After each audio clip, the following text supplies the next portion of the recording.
Hey everyone, you're about to listen to an episode of The Not So Anonymous Alcoholic. These episodes can get a little heavy. There's potentially some trigger warnings if you are an individual in recovery yourself. If you are tuned in to hear either Duck Duck Grey Duke, our normal comedy interview show, or Dude Absolutely with fellow comedian Alex Peacher and myself, this is going to be a little less funny than what you're used to. But feel free to tune back in every Monday and Tuesday. You've got an opportunity to get some giggles in. Otherwise, we hope you stick around, learn a little bit about addiction and addiction recovery. Enjoy the show.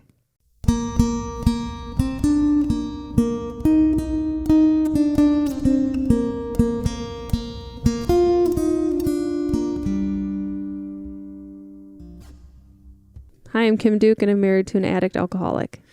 Hi, Kim. My name's Chris, and I am an addict alcoholic. Hi, Chris. This guest is one of the kindest people maybe ever to exist. Mother Teresa was like, whatever. But this individual has been so amazing with our kids and just felt like family so quickly. We're super lucky to have her in our lives. So Katlyn, thank you for being here today. Thank you. Thanks for doing this show.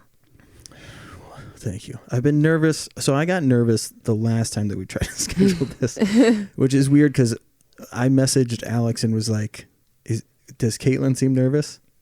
And it was because I was super fucking nervous. Why? Just because things don't always pan out. It's. I know this sounds weird, but like trying to get you back on the podcast has not gone well in the times that we've tried. For real, bad things happen every time. Oh no! Like tonight. I'm a curse. I think it's because we take you away from the goodness that you emit out into the world, and the world's like, "Hey, man, we fucking need her out here." I don't think so. I think bad things just follow me sometimes. I don't think so. I think that's a fallacy. So yeah, we've known each other for, I think, almost like 2 years now. Longer than that. Has it been longer than that? Mm-hmm. Holy shit. Oh, fuck, it has been longer than that. Because Alex and I have been dating over a year. Oh, wow. So we've known each other for maybe like 3 or more years. God, that's so weird to think because it feels like I just started doing that open mic. So it's, man, that's crazy. So yeah, you and Alex came on our podcast. That was over a year ago. Mm-hmm. And ever since then, we've just wanted to see you more and more and more. And It's because you made bracelets with Layla. I remember that. We had so much fun. Yeah. Yeah. It's like you came in, you're like, you guys are cool, but I'm going to hang out with these little kids over here. Yeah. That's how I am with most people. I'm like, oh, you have kids? Great. I'll play with them and the adults can do what the adults do. Well, I think your name is synonymous with support, and that I think is like indisputable. Like your friends, I would imagine, would say the same thing. You're just, why do you think that highlighting people's value has been important to you? I don't know. I mean, I grew up in the church, I guess, invested a lot of time in that. And one of the biggest things was every trip or every, retreat or things we would go on, you always wrote an affirmation to people telling them how great they were. And it couldn't be like, oh, hey, I like your hair. Like you really had to dig deep and learn about a person to write them a quality affirmation about their character.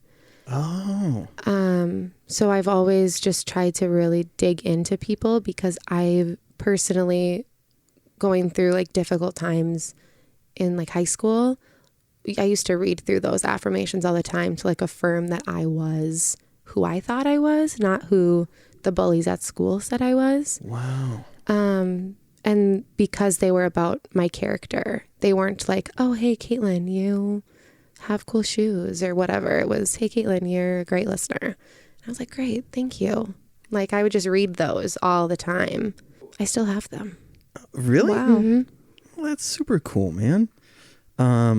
obviously we're here to talk about, your end of things for what I went through, but I wanted to ask first, like, was there any addiction like in friends or family? You don't have to get any specifics, but like, have you had to deal with this stuff before?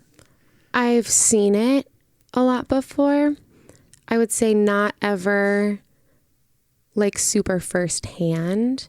I've seen the effects it's had on other people, but never as closely as I think I saw this play out.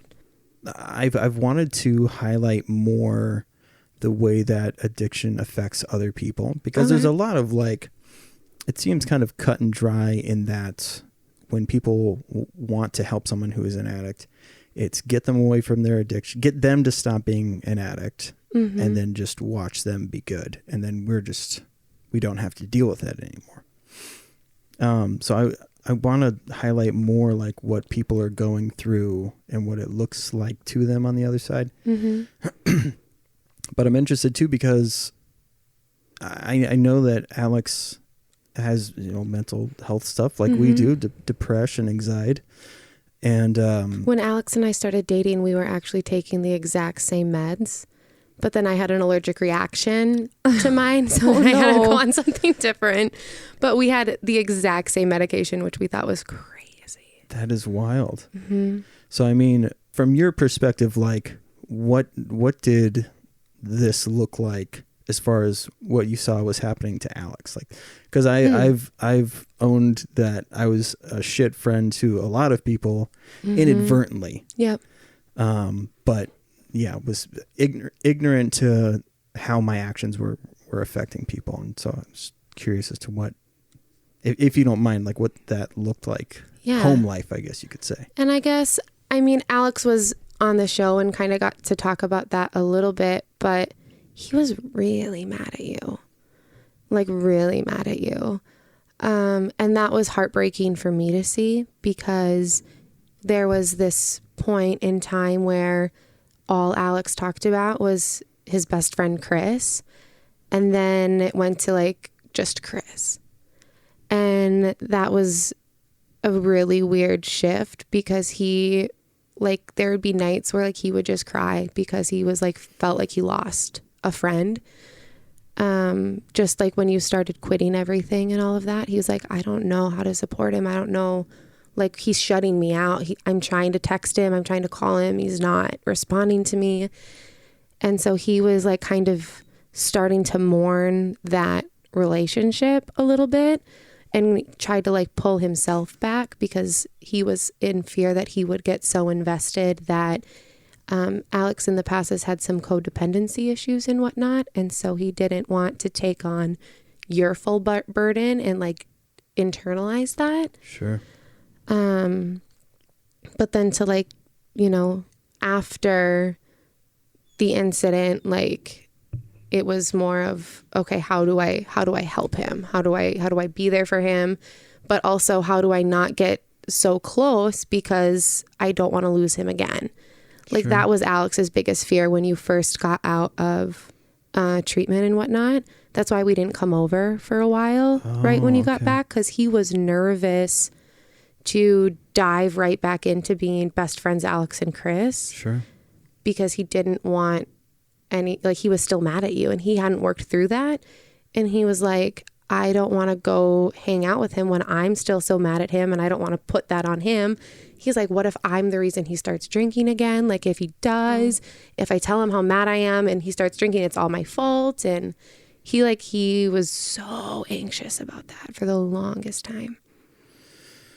And you do such a good job of kind of distracting people from the chaos that's going on around them. Mm-hmm. I mean, it happened today when you were helping Layla out. But I'm curious, like, when does that get to be too much for you? Like, that you're having to distract people and make them think about something more positive and kind of reaffirm that they're going to make it through. Who do you go to for that stuff? That's where I struggle, in life. Ah, I see. When my parents split, that was like, I always distracted my sister. Like when they were arguing before my dad left, like I would take her and we would be, I'm like, let's go drive around and look at Christmas lights. It'll be so fun. And we like do all of these things. I'm not the best one at opening up to share with people like how I'm feeling and whatnot. Even with Alex, like he gets mad at me still because I'll just keep things and then it'll come out. And he's like, why didn't you tell me that? Yeah, I do I'm the like, same well, thing. I can handle it. I do it. That's interesting. Eventually, you're like a bottle, though. You start filling up, and then that's when it starts to overflow. It's like when you've got those, like a closet that you just keep shoving random crap in, and then all of a sudden the doors can't shut, and then everything comes out. Yeah. Do you think that's why you gravitate? And I don't know that it's something that you do intentionally or if it just happens, but like to those who seem to also be struggling, is that it's a distraction for you as well to be able to offer something positive for this person? Yeah, I worked through that when I was in counseling for a long time, that I would like gravitate towards people I thought I could quote unquote fix. Sure. And those were like the people that I spent a lot of time with, like in high school and in the first parts of college and whatnot. I just wanted to fix people. And then my counselor was like, you can't fix people unless you fix yourself. And I was like, okay, good point. And I see where you're coming from. Yeah. So, I mean, and so when this shit started to happen, like kind of creating this rift between friendships and families and whatnot, did you have a sense to kind of want to pull back because you might have a tendency to want to fix things?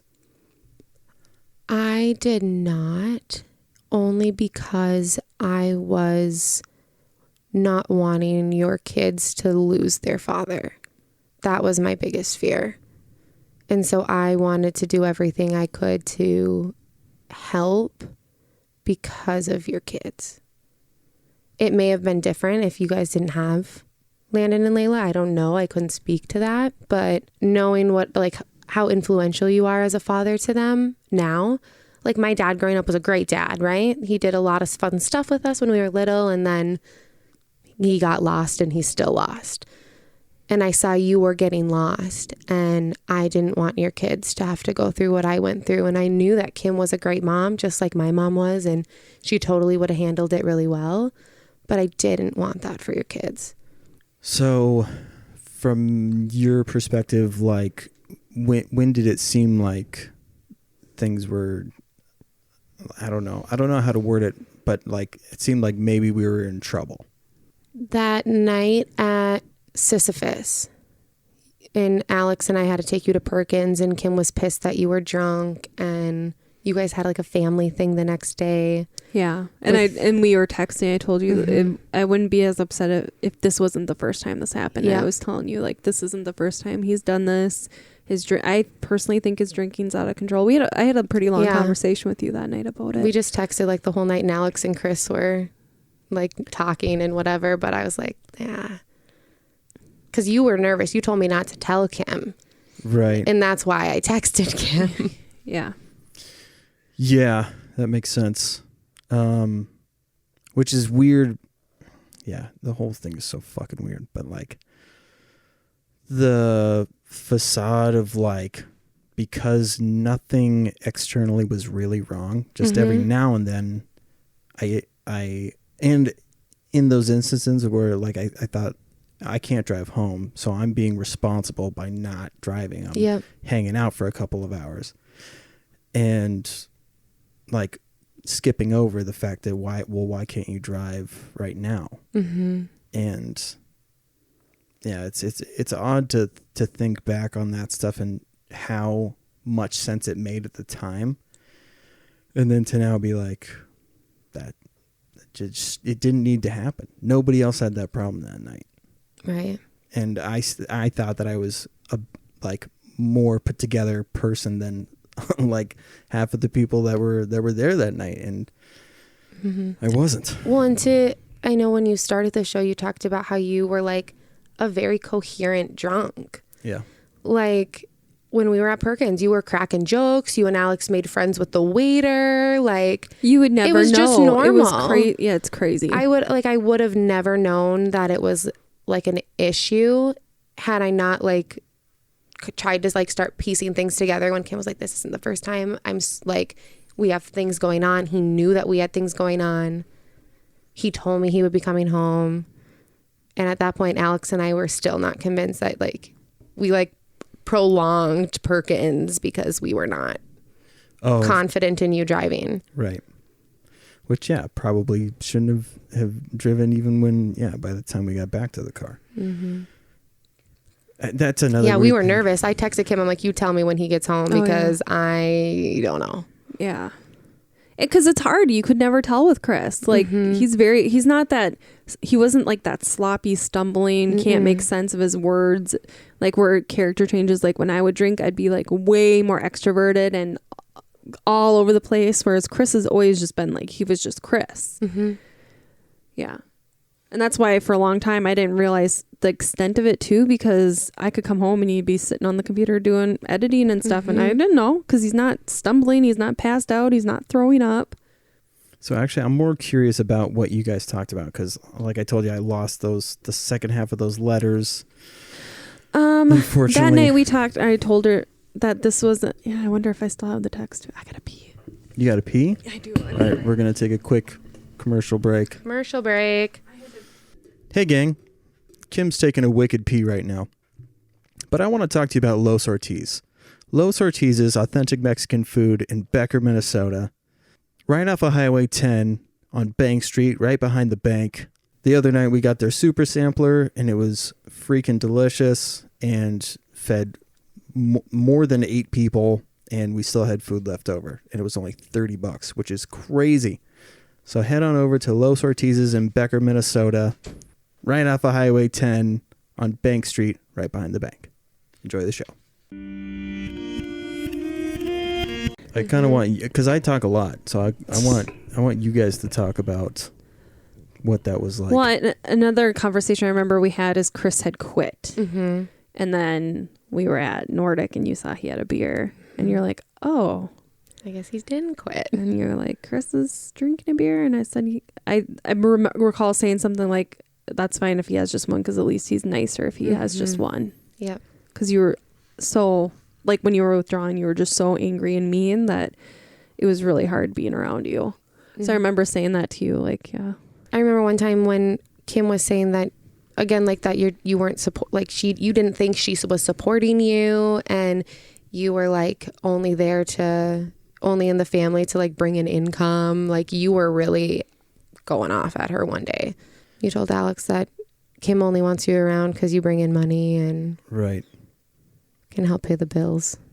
Yeah, there was a lot of brushing over the fact that she's letting me go and do open mics and stuff. Mm-hmm. And yeah, when you brought up that, because I thought it was, because I thought that you thought that it was going to come to an end, was really just me saying, like, how can we still be pissed at her even though she's supporting the majority of what you're doing? And so I was like, that's like the psychosis part of it is like, I was like, oh, well, she must know something that I don't know, which is that all of this stuff's not going to work out because nothing ever works out. Mm-hmm. Well, and you always compared it to rollerblading and snowboarding, which it wasn't the same. It's like those things had to come to an end physically or else you were going to damage yourself really bad. So you'd always throw that at me, and I would have to always say, but that's different. Like you physically had to stop doing those things because you were hurting yourself. Like comedy was different because it wasn't physical. Well, I mean, to the point where rollerblading and snowboarding was. Yeah. And I think that's towards like where your usage was getting bad. That's why I stopped coming in here and talking to you. That's why, like even now, it's funny because Chris wants me to come and hang out in here with him a lot. And it's so hard because there was so much negative awfulness that happened in this office. Lots of awful conversations where it's like, I hated coming in here because it was going to be an argument or we were going to be upset about something. The part that sticks out the most to me from the correspondence is when you said something's going to be the last straw that breaks the camel's back. And I was like, oh, it's not good. That made me real sad. And I think it was hard because people always saw me and Chris and they would make comments like, you guys are relationship goals.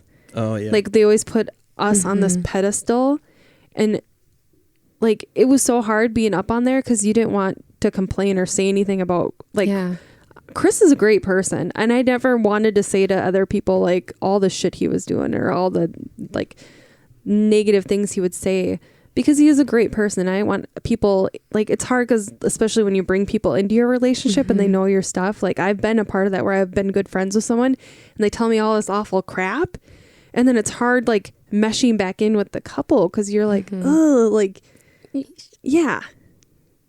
Especially when like that person's maybe still doing the things that this person said. Right. Like, Chris is obviously sober and those things.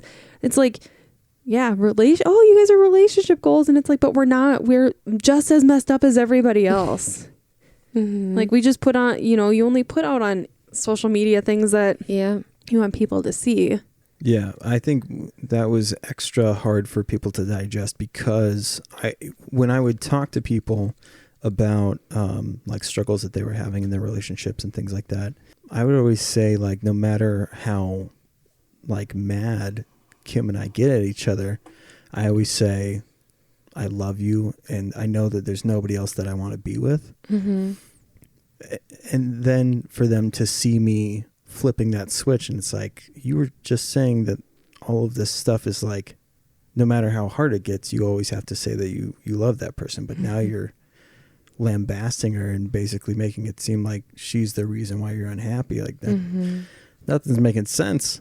And I feel like it continued to make less and less sense because I would do this thing which Alex picked up on yesterday, which is like when I'm having a really bad time, I think that's like the manic side of me is I get like this, it's almost like an exaggerated happy and laughing about things, even though I'm super pissed and frustrated.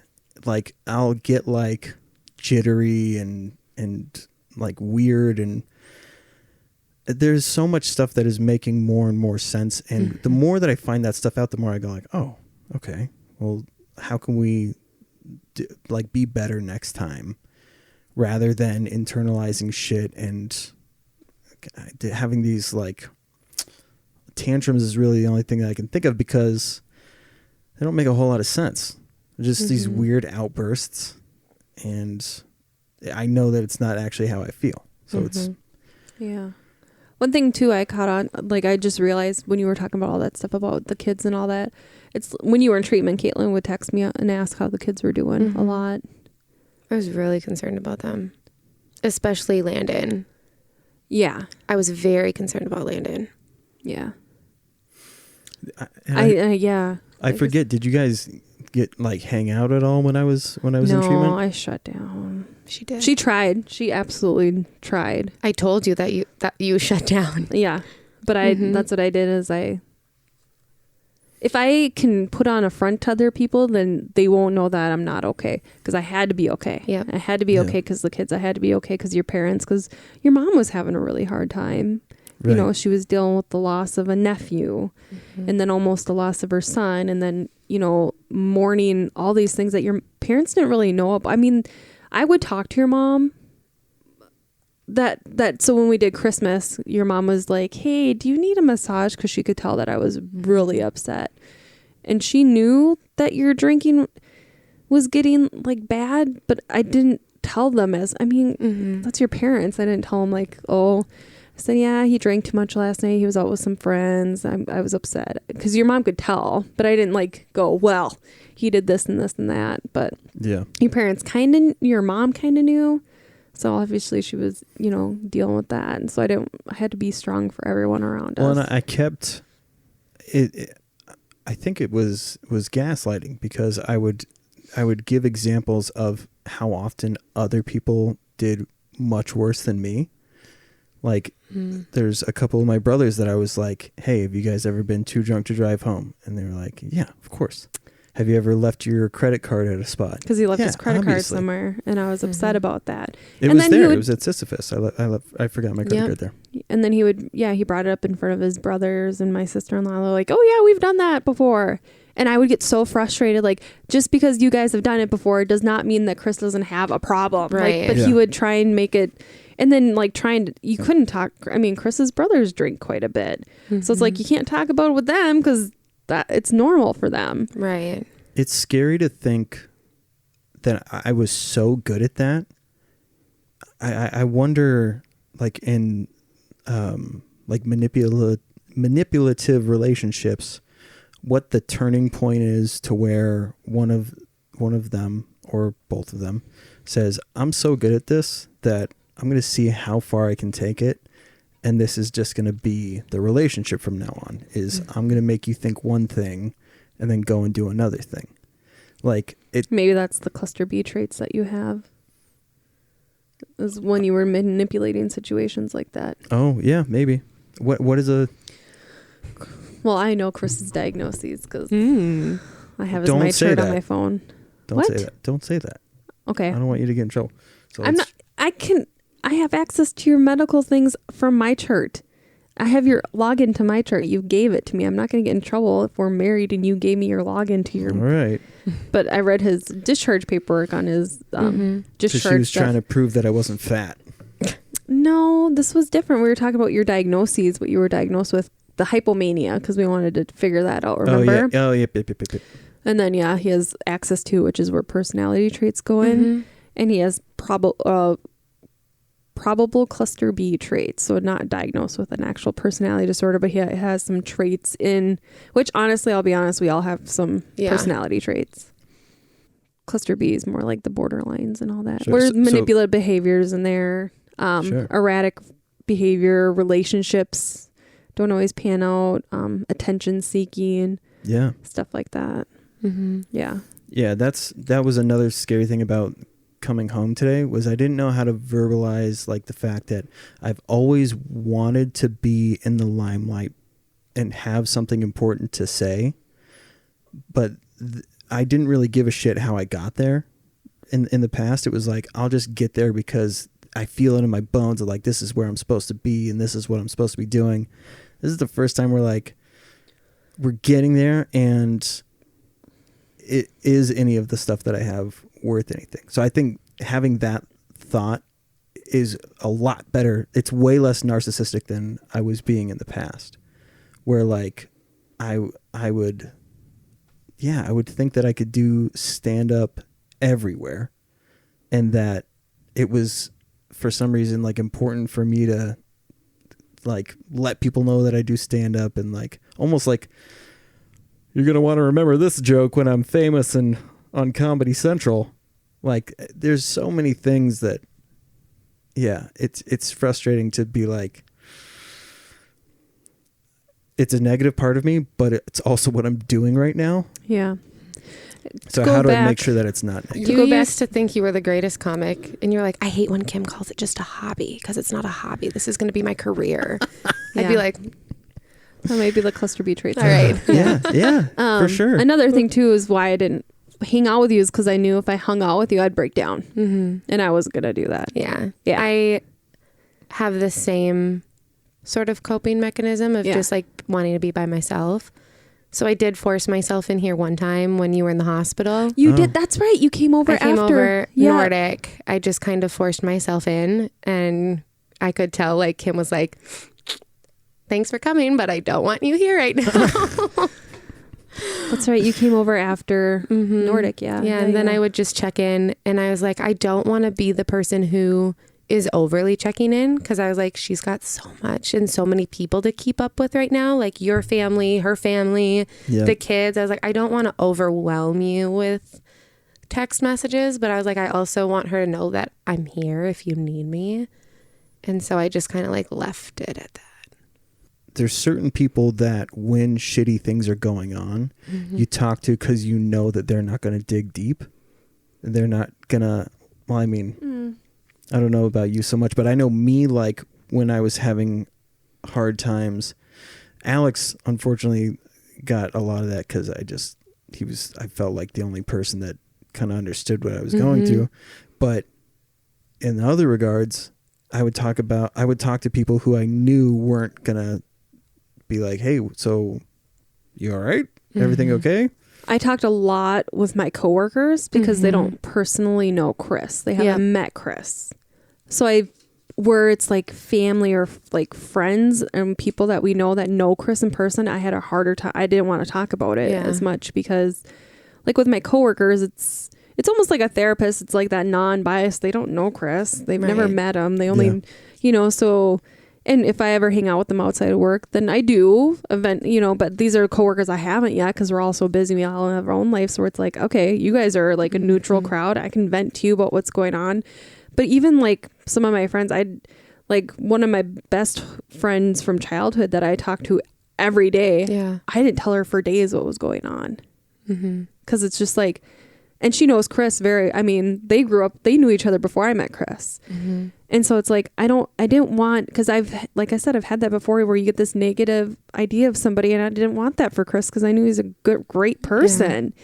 Yeah. And not everyone understands addiction. That's another thing where I'm like, people, and a lot of, no offense, sorry, my ear itched. A lot of people in comedy that we're friends with drink a lot. Yeah. And we encouraged it. We'd have people over here drinking a lot. A big house party. We had a big house coolers party down here. Yeah. I'm about to do an article for a rollerblading magazine. And I was like thinking, because he was kind of trying to figure out how we can make it involved with rollerblading. And I made an edit, which an edit is a skate video, like a small skate video. I made an edit highlighting how much I had drank before I started skating and then while I was skating. And I was like proud of how good I could skate while I was drunk. And so there's like all of these, there's some pretty big like warning signs that I hadn't thought of, like that one for sure. Yeah. For a while there. Yeah. That now it's. But I don't think a lot of people knew that because it's like I said, you put on a picture for people. Yeah. And it's like when Chris told some people initially that he thought like Kim thinks I have a drinking problem, people's responses is like, well, what have you done? What did you do? Like that has to be the thing like you had to have done something where that's where I got frustrated because I'm like, that's just making Chris feel like he doesn't have a problem when people say that. Well, and I mean, to the comedy scene, like you were home with the kids when Chris would do comedy. Like you weren't there that much. And so people knew Chris. And so when Chris is like, oh, well, Kim thinks I have a drinking problem. Right. Automatically, everyone's going to side with Chris because they just don't know you like they know Chris. And automatically, like that just makes you the bad guy. And they're going to do whatever they can to be like, no, my friend is fine. He is fine.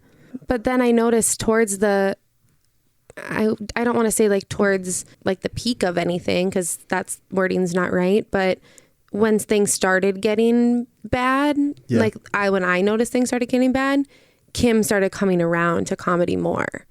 Like you'd come onto the Keller and you'd be like, oh, I'm drinking tonight. Chris isn't because he's going to drive me home. And like I started noticing, like looking back after all of this, I noticed Kim started coming around more when you started drinking more. Yeah. And then like the kids would come to Nordic and then you'd come to Nordic. And I was like, she came around when things started getting bad.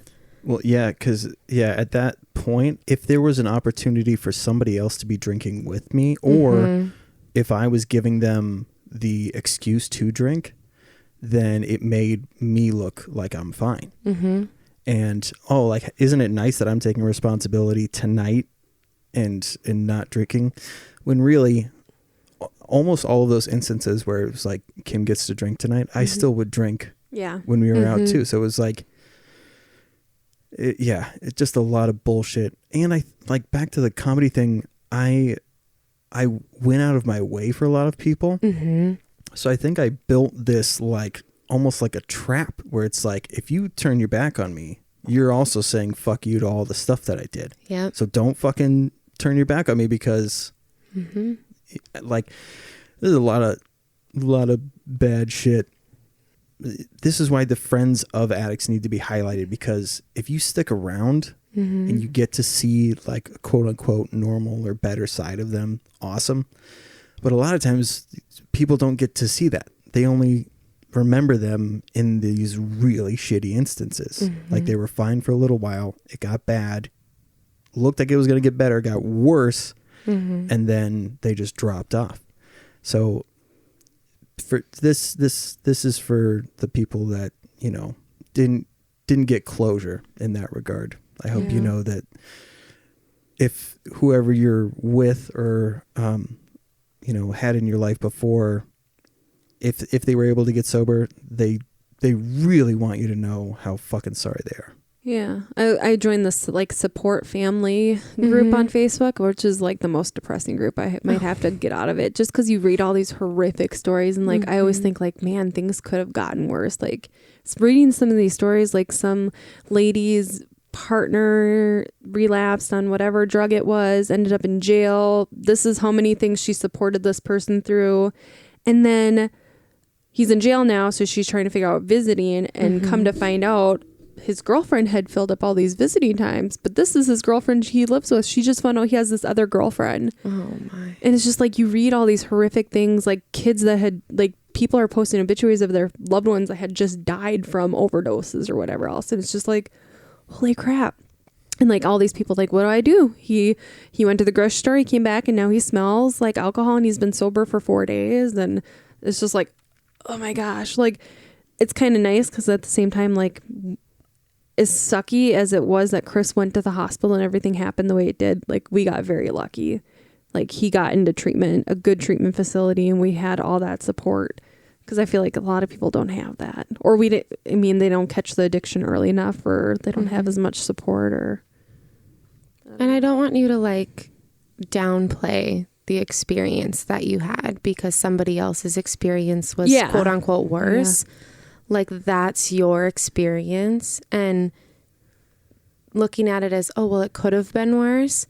Like for you in your story, in your life, like that was the worst thing that could have happened. And I think instead of deflecting that and being like, oh, well, it could have been worse, so like what we went through is fine and whatever, you know, like own that and deal with that, because when you don't, I mean, you may one day look back and be like, Chris, you really put us through some really dark stuff, and might end up like looking back and resenting him later because you were just like, oh, well, we're lucky. It wasn't as bad. We didn't have it as bad. Other people have it worse. Yeah.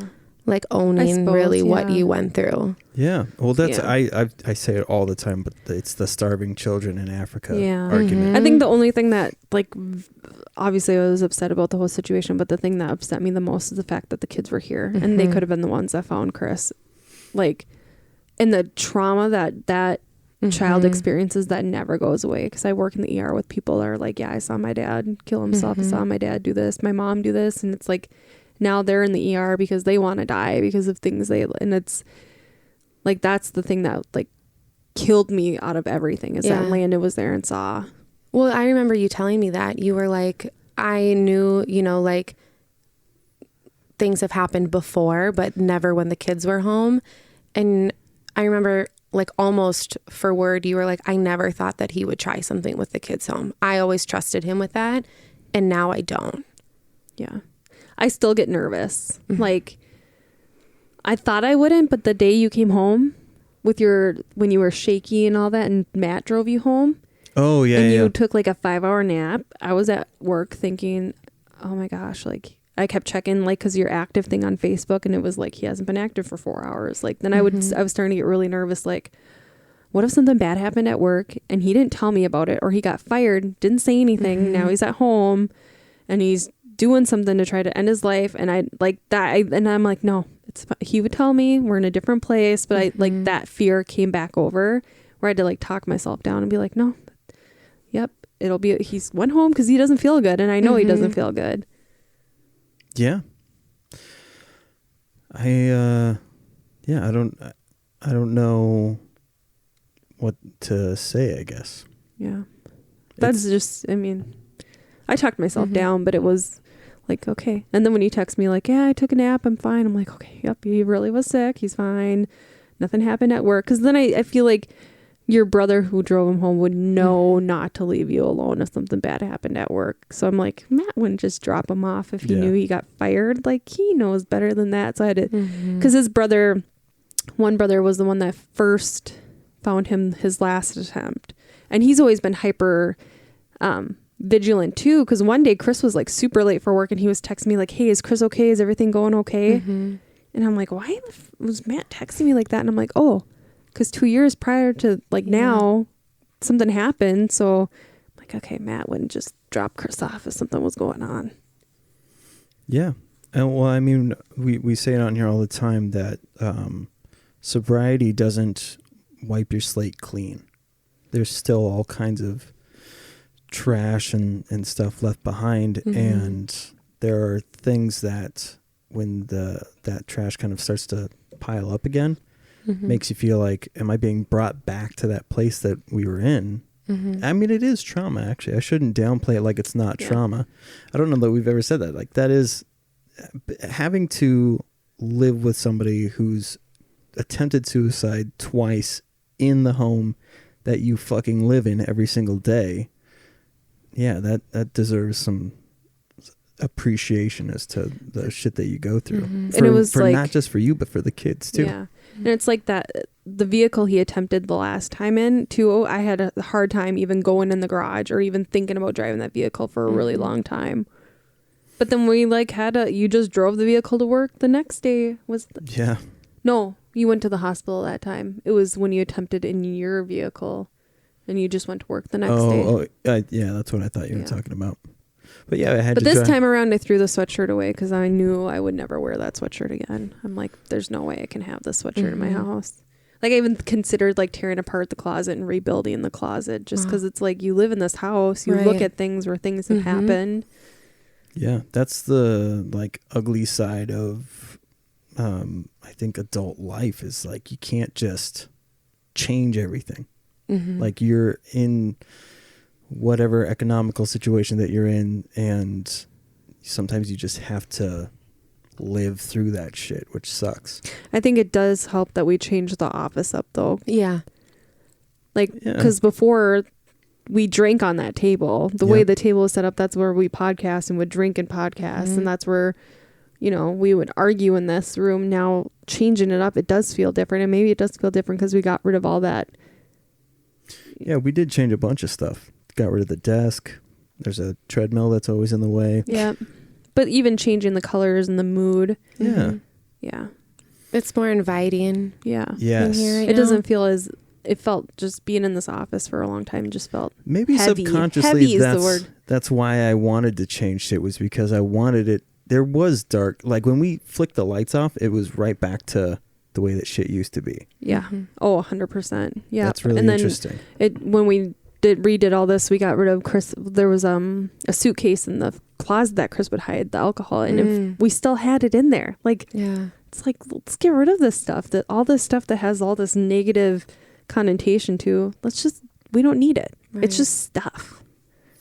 So from your perspective, I know we like, I don't want to put you on the spot if you feel uncomfortable, but how did you feel when all of this shit was happening? Because I like to think that we're friends. And yeah, so just I guess I was very, very devastated when all of this went down. I was at work at Verizon, and I don't know if I can say that. Maybe, I don't know. That's where I was. And I got a text from Alex, and then I looked at my boss. I'm like, I have to go to the back. And he was like, okay. I went in the back. I called Kim. I was like calling Alex. I was just trying to, because Alex didn't tell me what was going on. He was like, hey, something happened with Chris. And like, I was like, okay, like what are you talking about? He's like, it's not my place to tell you. Oh. So he wouldn't tell me what was going on. And I was super nervous because I was like, why is he not telling me? Like, what's going on? But he's like, it's not my place to share. And if people want you to know, then they'll tell you. And I was like, okay, now you're like really making me really nervous. Sure. So I called you and we talked on the phone, and I just was pacing in the back, and I looked at my boss and I was like, I'm going to take lunch now. And I'm like crying. And my boss is like, fuck. My boss is like, yeah, let's talk first. I was like, all right. So we chatted, and he had someone that he knew had recently laid in the middle of the street waiting for a car to come by, and luckily the car did not drive over him. But so we kind of like bonded over a very tragic experience. But I guess I was confused more than anything. Okay. I didn't know why you would. I've never understood suicide, I guess. I mean, myself have personally, like, I've thought about it, but never planned, like, out how I would do something or anything like that. I was just like, sometimes I think I should just not be here. I would have those thoughts, but just would never act on them. So I never thought anything of it. Sure. But I know someone whose family member had committed suicide and watched that just destroy them, and I never once thought that I would ever like personally know someone, because to me you are like I guess like a Robin Williams sort of deal. Like you're this really happy guy. You've got a lot going for you. Yeah, you've got, this, in my eyes, because I'm not here, you've got kind of a little bit to work on with a little bit of a drinking problem. I didn't know it was as severe as it was. And so I was very confused why someone who in my eyes had a lot going for them all of a sudden decided that it wasn't work. Like I look at those kids and I'm like, how? Like I was so confused. Well, I mean, you don't have to answer. No. I know. Because I said it like in the beginning when we started recording this stuff, and I don't know if people know this aspect of suicide, but for people who have attempted more than once. So the first time, it's kind of you're thinking that people are better off if you're not here. And then the second time around, it was there's no escape from who I am. And in that regard, I like, how do I save myself from myself? So it's this weird switch that happens where you think that you're under attack, but at the same time, you're going to save yourself by ending yourself. It's a very strange thing. You fuck with your fight or flight. Yeah. Because obviously we're, genetically made to want to survive. So when you flip that switch, it only gets easier from there, unfortunately. And even when I got into treatment, I remember thinking like, my first suicide attempt, or like almost attempt, near attempt, I remember my brother saying, so this is never going to happen again, right? And even then I knew, I was like, well, I have no idea what could happen in the future that would make me do that. But I still had that mentality when I was in treatment.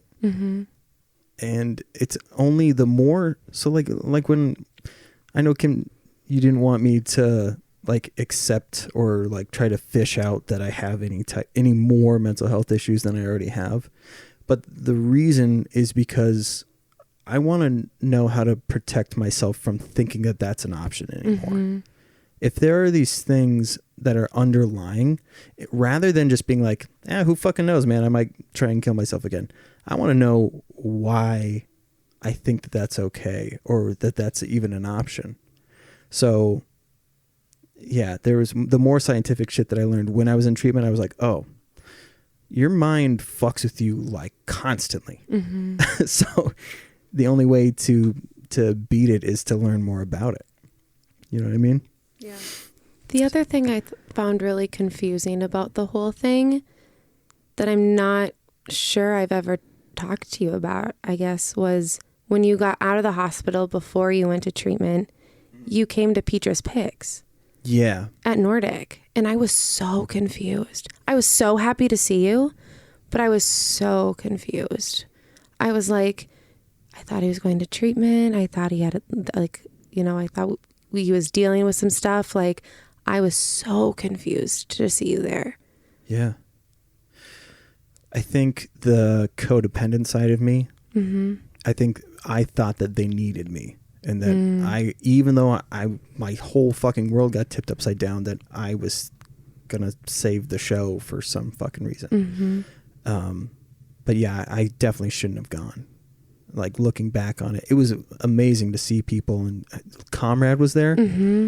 Comrade gave me a hug for the first time, I think, ever.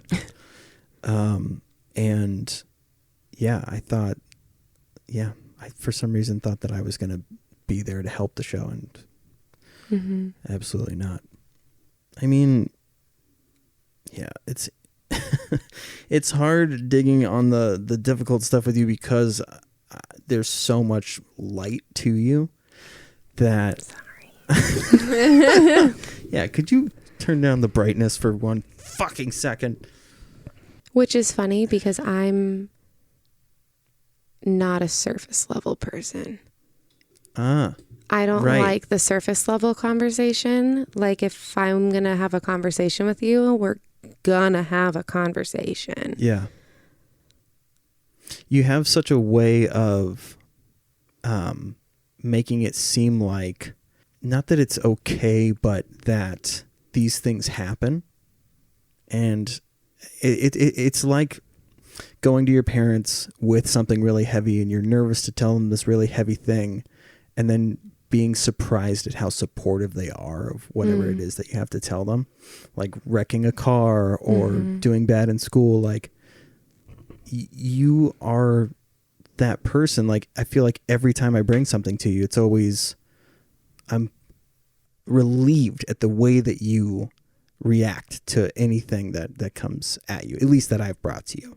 I'm not ever in a position to judge somebody for their choices in life, for the actions they've done. Like, I think that comes from a place of me not wanting to be judged for things that I've done or things that I've said. And I would rather approach a conversation and go deep with someone and come from a place of understanding and support rather than a place of judgment.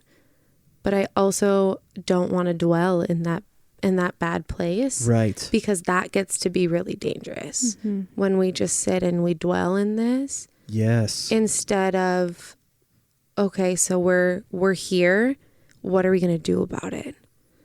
Because I don't want to sit in the mess. Yeah. But I'll go and I'll get dirty. We can roll around in the mud, but we got to get out of the mud at some point. Yeah. How did you deal with everything that was happening? Because you were having to be supportive of Alex. You were being supportive of Kim. You were being there for the kids.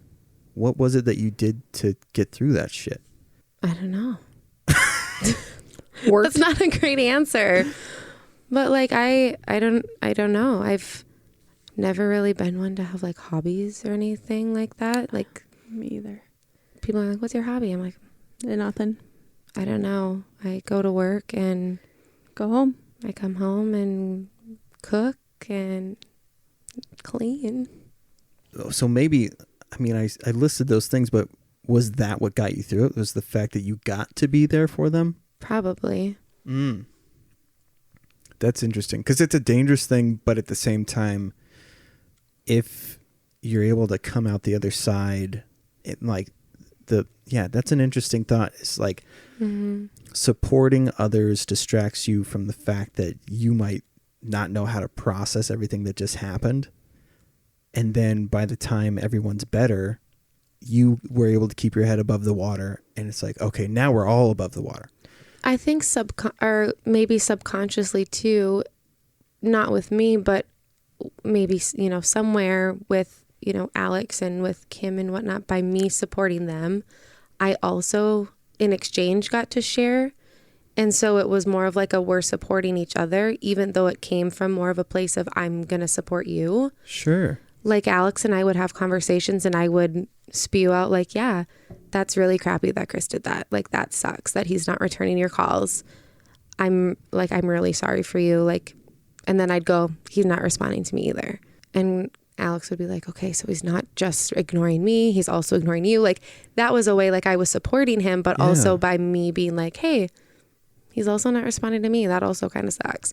So it's that mutually beneficial to be able to... Even if it's not recognized. Like Alex, I don't think would ever be like, oh yeah, I supported Katlyn through Chris's thing. But I think he did because I got to share, even though my sharing was in support of him. See, yeah, I don't know how you do it, but you were a rock, but you're making us feel like we were rocks at the same time. Like it's almost mystical the way that you're able to let somebody know that this isn't just for me. Every interaction can be for both. And have you ever gone up to like Lake Superior and you've seen like those stacking rocks? Yeah.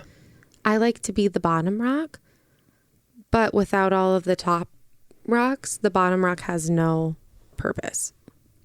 Oh, I get what you're saying. Yeah. There's nothing to observe if it's just the bottom rock. It can be... If it's just me by myself, nobody cares. You know, but if I've got this, you know, all these stacking rocks, every rock is supporting all the other rocks, you know. It's not like one rock is doing more of the work, but it's something to see. I'm going to go further. Okay. I'm going to debate that because you were fun to see when I would go to Keller, but eventually you were something that instantly made me feel like everything was going to be okay. Like you were not comfort food, but like comfort food for the soul, like just your presence. So I get what you're saying. I like that analogy, but you are the rock that if you tap it, then there's a bunch of treasure behind the fucking rock. Like there is so much to you, and on your own, you're a giant tree in the middle of a wheat field. Like it's so much more than just the support that you offer. There's just something straight up magical about you. And I know I've talked about how like I want to articulate these things, and I feel nervous about this friendship of ours because I'm like, I don't know. It's just odd because I want you to know so badly how highly, not just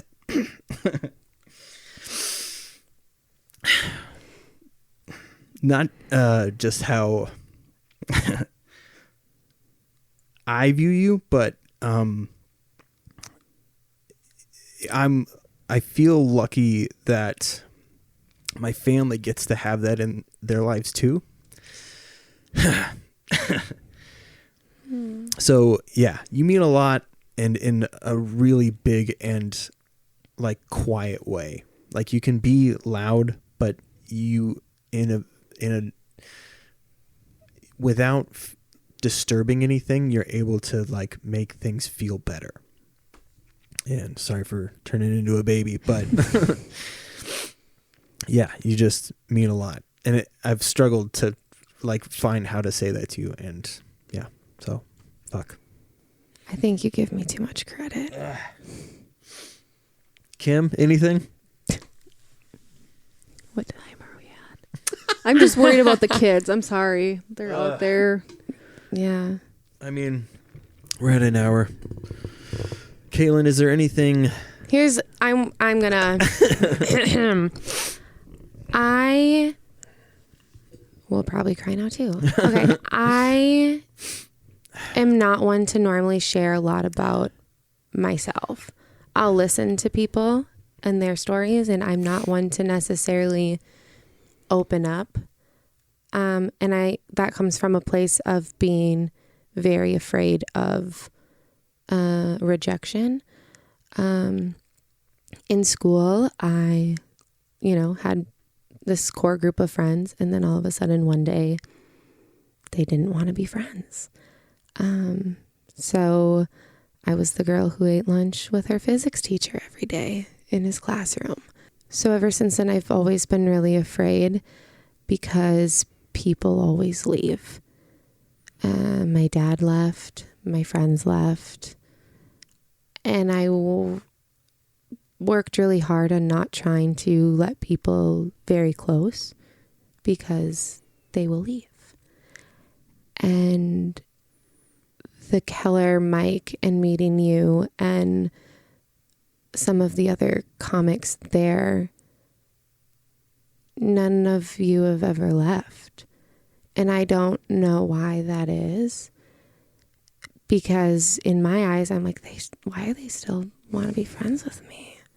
Like, why are they reaching out to you? And so I think part of everything that happened is like when you attempted, I was like, look, I told you he was going to leave me. That's what happens. People always leave. But then you're here and you're like wanting to grow a friendship. And I am all for that. And I love that because I love you and I love your wife and I love your kids. And I don't have a lot of girlfriends. I don't know how really to be a good friend because I like to just be by myself. I bail a lot. But I don't know. You guys say, you know, there's something magical about me, but I think there's something very magical about the two of you in being people who are so open to everyone. And I like for the first time in like my adult life with meeting people, I truly feel like we could like really share deep stuff together. And we've gone through really dark stuff together and we're still here. And I don't think that's on me at all because I'm not one to be the first person to ask somebody to do something because I'm afraid they'll say no. And sometimes I get really mad at you, Chris, because you keep asking me to come over here. And I'm like, why does he want to hang out with me? Why does he want me to come over? Why does he keep talking to me? I've felt that tension and I didn't know, like I felt it after like the first time that I wanted to like highlight you, like this kind of pullback. And I was like, I don't know if I'm saying it in a weird way that's creeping her out. But then the more that I did it, like I could tell that there was just like, it was more trepidation and nervousness. And so then that's why I started spewing out like, I don't know how to say words to you in a way that makes you know, like, we fucking love you. And that's why we want you around. But I'm going to figure it out eventually. I know. When Alex proposed to me, I even said like, are you only proposing to me because you know I want my grandpa to walk me down the aisle and he has dementia, or do you actually want to marry me? Or wow. Like I had a lot of questions because I have a hard time believing that people want to stick around and actually like invest in me. Sure. Because I just have a history of people I'm going the away. same way. Like even with Chris, like even we've been married for, it'll be 14 years. I still have fear that he's just doesn't want to be with me at times. Cause when we first got married, we had a lot of issues. When we were dating, we had tons of issues. Girlfriends too. I would have friends that would be friends with me for a little while. And then they just don't want to be my friend. You don't do anything. They just don't want to be your friend anymore. And then you start thinking it's your fault. Yeah. Like, what am I doing wrong that everyone's leaving me? Yep. Or like I get a core group of good girlfriends and then they would just go hang out with each other and then not invite me, and it's like, is there something I'm doing wrong that you guys don't want to hang out with me? And so then it's a lot of that's why I shut people out too, is because it's like I don't want someone to tell me no, or you invest all this time into something and then it doesn't go anywhere. That's why it's like a lot of time it's hanging out with family, because it's like you guys technically can't go anywhere. Right. Alex and I are planning our guest book for our wedding, and his friend page is like a whole page and a half. And my friend page is 5 names, maybe. It's like this big on the piece of paper. And my family is like 3 pages. Oh, like wow. these are the people that I care about. These are the people I spend my time with. When Alex and I hang out, like sometimes we'll go hang out with his mom and his dad, but we're always doing something with his friends. When Alex comes to hang out with me, we're always with my family. Yeah, I was gonna say, yeah. Like if he's like, hey, let's go, go do something with your friends. I'm like, okay, what do you want to do with my mom? Oh, interesting. Here, I'm going to take a pee break real quick. Do you want to text Kayla?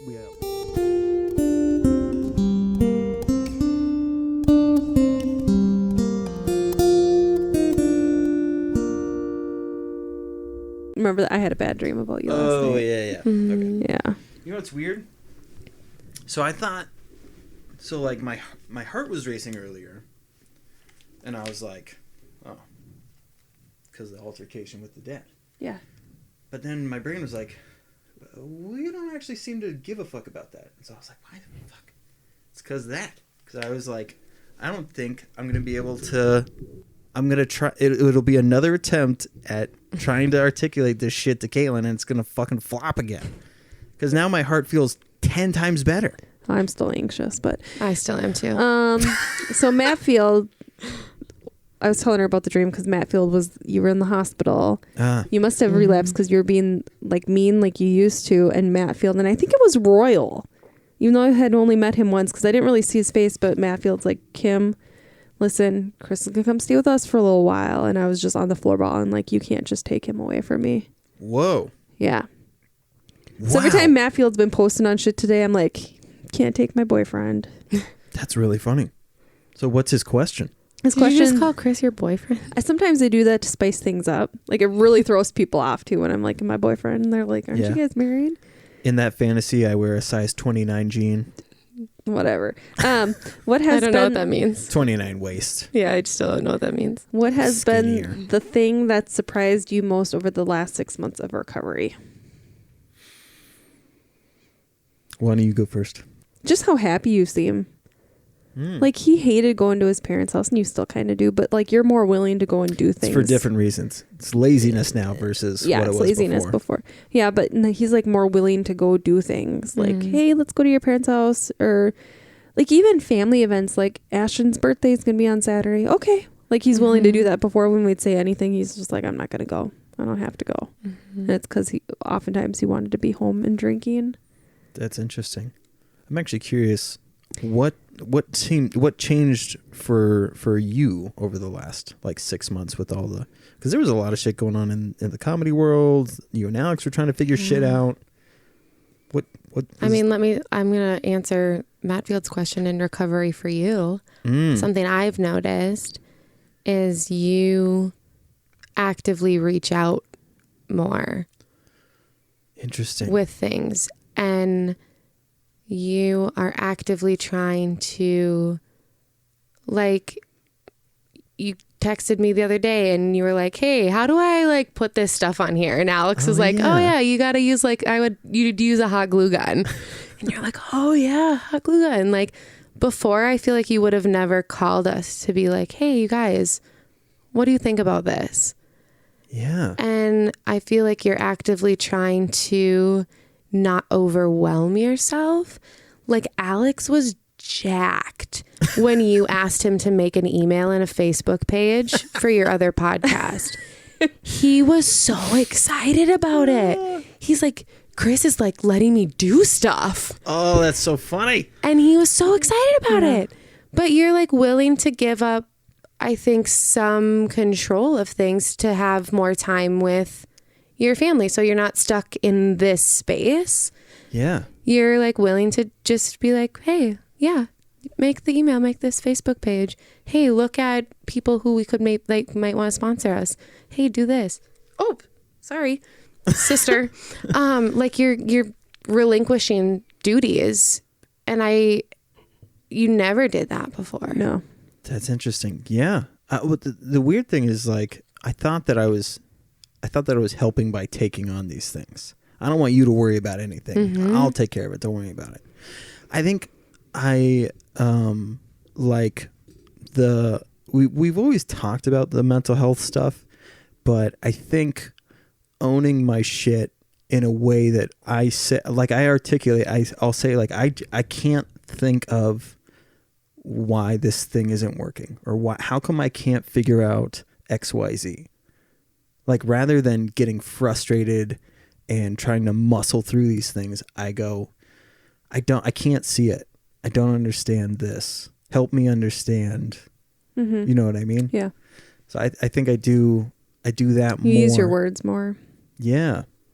And yeah, I want people to be involved because I want to make sure that whatever I'm involved in now is the best because I had other people involved. I think too, you're more understanding. Like, I'm very introverted, and we've been doing a lot of podcasting lately, like just like Duck Duck Grey Duke and all this stuff. And it's a lot for an introvert to have to sit and talk to people. Like, that's my job too. Yeah. Like, I have to constantly assess and talk to people. I have no option. That's what I went to school for. And then, like, to come home, and then I have to do that a bunch. And I finally told Chris, like, you got to give me a break, because it was going to be like 6 within a week or something like that. And I was like, you've got to give me a break. Like, I know you enjoy doing this, but it's a lot for me. Yeah. And for him, he's like, okay, I'll reschedule a couple. And he did, without even fighting, not for him to be like, this is important to me. Because before, I feel like you would have done that. This is very important to me. We need to do all these episodes. We need to do this and this. And he was like, no, I get it. Like, yeah, we can reschedule. I say we're a team a lot more too. Oh, way more. Yeah. Like, rather than the grandiose aspect of things, of being like, we have to do this because it's going to, which really was just me saying, I need you guys to just not question anything, because as soon as I can make money from something that makes me happy, then everyone will be happy. So let's all be unhappy while we're going through this thing. Yeah. And now I say, it's not the same. And it's hard to get an extrovert. Like, before, it would have been very hard for Chris to be like, you love doing this. You love interacting with people all the time. It's a lot for someone that it's just exhausting, which you probably understand. Yeah. Well, I love being with a lot of people. And so, like, I get a lot of anxiety when I'm like, okay, so it's just going to be me and Kim and Chris, and I don't know what I'm going to do. And now I'm super nervous.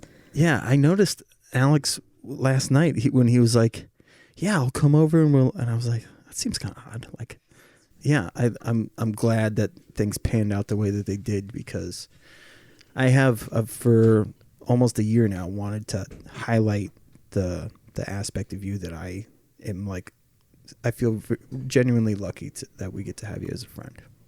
I feel lucky to have you guys. Just so you know, Layla is missing out on a sleepover with her cousins because she knew you were coming over.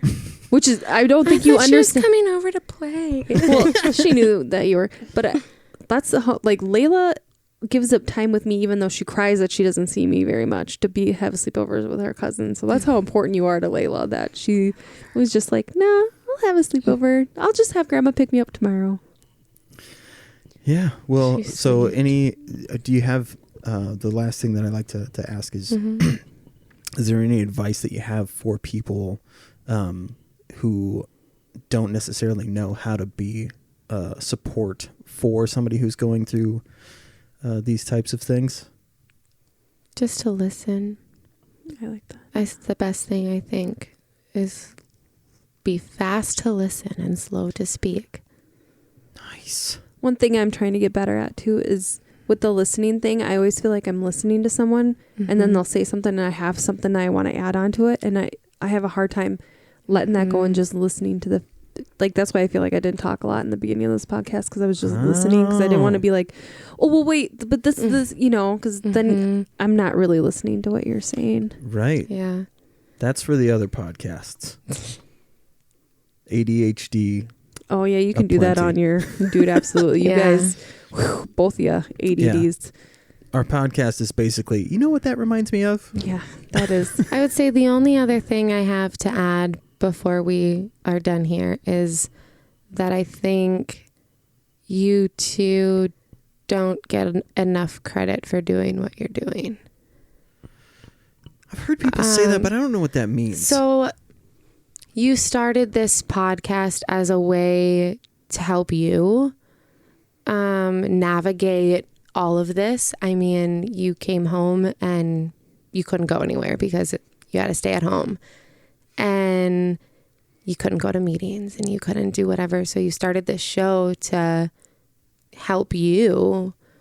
But I think what you're finding with the amount of listeners is that this show's not just helping you, it's helping a lot of people.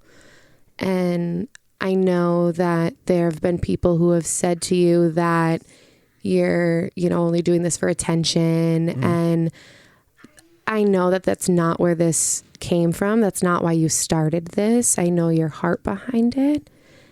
And I think that needs to be verbalized and be said out loud, as your heart behind this was to help you. And in return, by you helping you, you're helping so many other people and helping people normalize talking about this kind of stuff. Yeah. People don't normalize talking about addiction. And in this space, you two talk about it as if it's just normal. It's like, oh yeah, that's just a thing. It's almost like mental health. People don't talk about it. It's this taboo thing you just put in the corner. But I think you two are really helping to normalize conversation around addiction and around mental health. And you're helping other people verbalize things that they may not have been able to verbalize before. And you're putting quality content out on the internet, not to say, hey, look at me, but to say, hey, that was a weird noise. Alex did that on the podcast. Yeah. But you're not saying, hey, look at me. You're saying, hey, look at what we can do as a community of people. It's not about you. It's about this community you're building. And it breaks my heart when people think otherwise. But I don't think you two, I don't know, listeners out there, they're not getting paid to do this. No. No one's paying you to talk about these things. You're just doing it.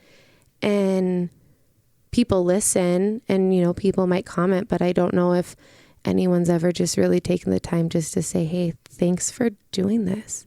Thanks for doing this kind of show and putting this kind of content out on the internet. And thank you for being your true, authentic selves, because that's what you do. Full disclosure, we do have a couple sponsors now, so I do. but what we paid, I know what you mean. In what we put in for, it's we have to pay for Podbean and all these certain things. Mm-hmm. Almost, sweetie. Almost. Okay. All right, but I just wanted to. See you in a second, One sweetie. thing, I love you, Layla.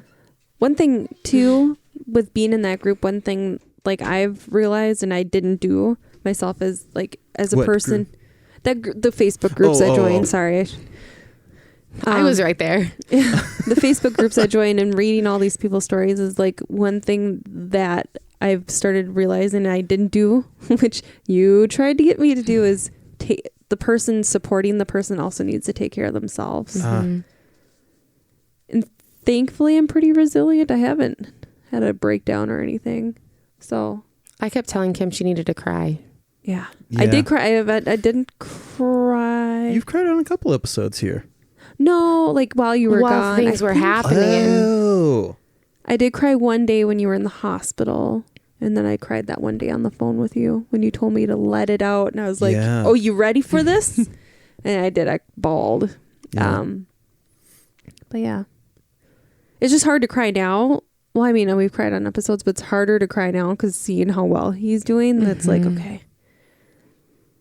Yeah. Yeah. Okay. Take care of yourselves too. Listen. Take care of yourselves. What was it? Fast to listen. Be fast to listen and slow to speak. Slow to Yes, speak. I like that. Yeah, I like that I a lot. really like that. So I don't know if you've listened all the way to the end of an episode before, but do you know how we end it? And with that, we will pass.